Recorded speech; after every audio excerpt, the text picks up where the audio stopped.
I wanted to add this to my garden update.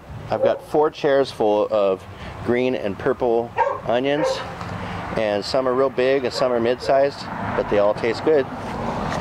We had some on our barbecue food on the 4th of July today, and they were yummy. So part of this garden update too is we put wire, chicken wire, all the way around my peppers and tomatoes, because we had a rabbit, several of them, that were breaking in and chewing the tops off of my peppers. But I've saved them now since. We're getting peppers out of here regular. Got our first habaneros today, and not a single rabbit has gotten into this since we put the chicken wire around. So today we picked a whole bunch of new peppers off those plants, and they were yummy. So the front here is really dying off except for these zucchini plants in the middle, as I pulled all the corn, and I've actually got the stalks now all the way out of the ground. I'd originally just cut them off. We have some corn left on here we're going to pick tonight, and then I'll show you my pumpkin patch and Austin's watermelon patch, which is thriving. Okay, so we spent the last 20 minutes pulling out the rest of the white corn because there was a lot of them that were underdeveloped and didn't produce anything worthwhile. We've got a few stragglers in there, but they're already tasseled out at 2 feet. So our corn is done. It's July 4th and the corn is finished. So of the 3 varieties, we got the absolute most from the yellow corn. They tasted great, they were hearty.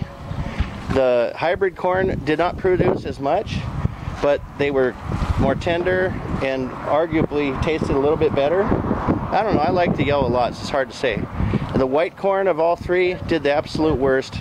It only produced a small amount, and it was a little bit tougher, right? Would you say that's true? It was probably the toughest of the batch, and it tasted really good right off of the husk, but once you boiled it, it was too tough. So that's our report on the corn. Okay, this is the pumpkin patch in the back. Almost every hill has plants now. There's only a couple that haven't sprouted yet, but I'm still holding out hope. There's one of them, and there's a second one. Looks like it might be cracking on the top. So then you got sprouts in a lot of these that are recent, like there, plant there. So instead of, we have 101 hills. Instead of looking for the number that we do have, now it's a matter of looking for the ones we don't have plants in. And this entire section there's plants in.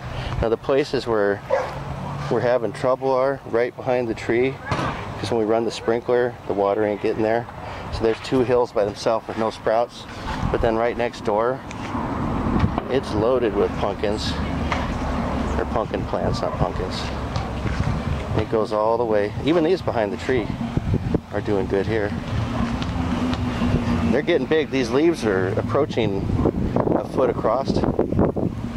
So the little bitty sprouts are maybe like 4 inches across. Let's see, where's that one? It's hard to see in the sun here.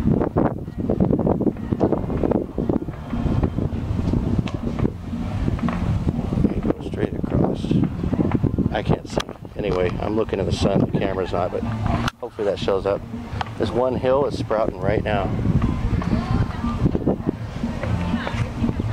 Real happy going around the corner. There's a whole bunch of these that are sprouting, and then there's a lot of big plants over here, and then the 4 rows of corn, or 6 rows of corn in the back are doing great. The ones on the ends get a little more shriveled from the sun during the day, but they're approaching about a foot tall,